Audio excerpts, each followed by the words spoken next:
Heippa! Maistellaan vähän raakamakkaroita.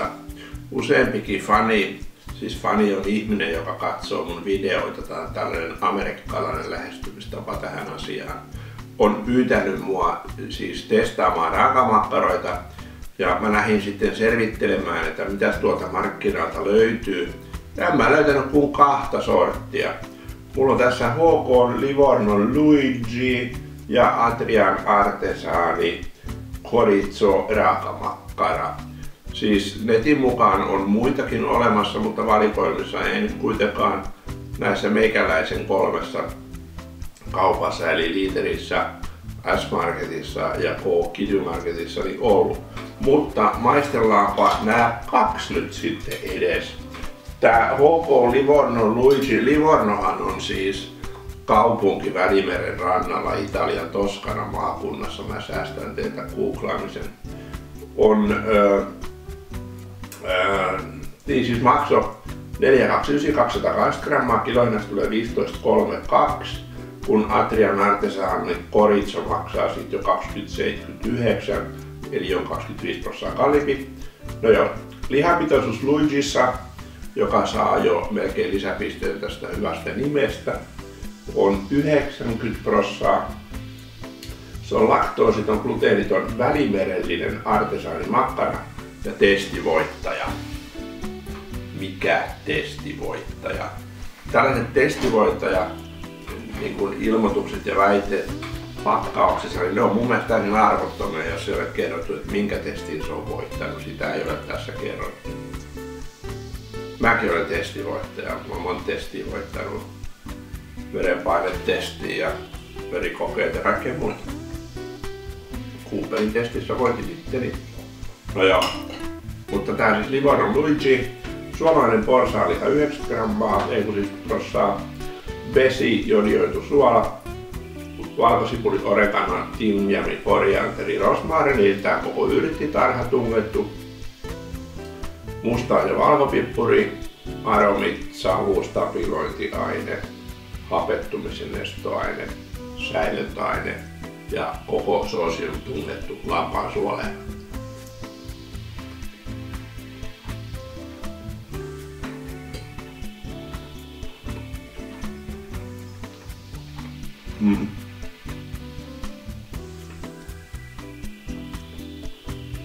Onpa mukavan napakka koostumus. Tää oli mulla siis pannulla varttitunnin.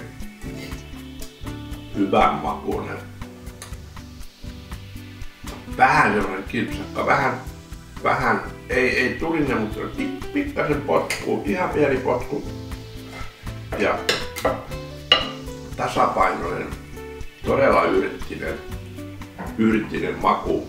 Adrian Artesani Chorizo on sitten ihan toisen tyylinen. Lihapitoisuus 80%.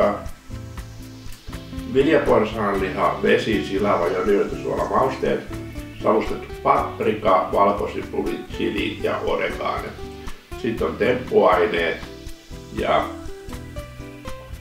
tämäkin on sitten laitettu tänne lampaan suolen sisälle.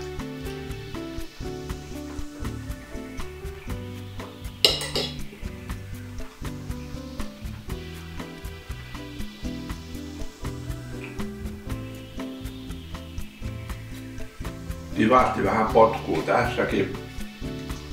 Tosi monipuolinen, vivahteikas maku.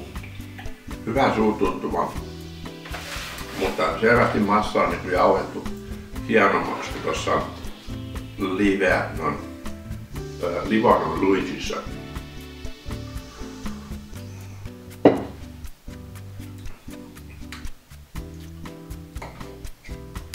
Tuohan on nyt ihan eri luokkaa kuin jotkut niinku niinku suomalaisen perunanjauho kulttuurin mukaiset ruokat, tai nämä noin grillimakkarat.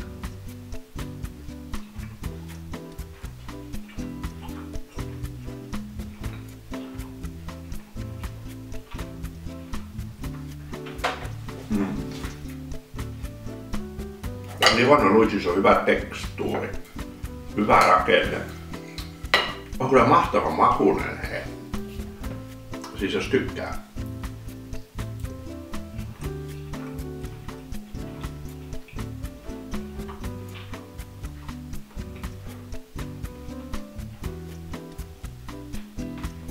Mä olin ensin vähän epäileväinen tämän Adrian Horizon suhteen, mutta hyvän makuinen on tääkin.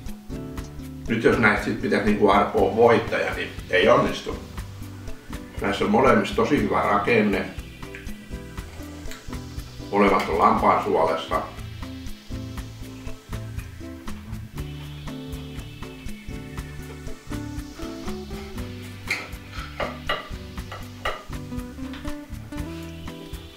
Molemmat on hyvän makuisia, erilaisia, mutta hyvän makuisia.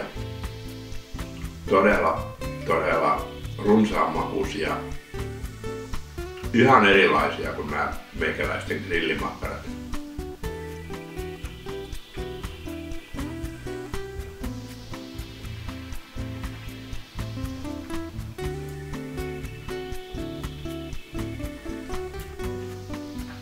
Näissä on korkeat lihapitoisuudet, näissä ei ole käytetty mitään jatkoaineita, perunatärkkelyksiä eikä muita. Suosittelen todellakin kokeilemaan näitä raakamakkaroita. Nämä on ihan älyttömän hyviä. Mut hei, kiitos että olit mukana. Voit jättää palautetta ja pysytään kuulolla. Heippa!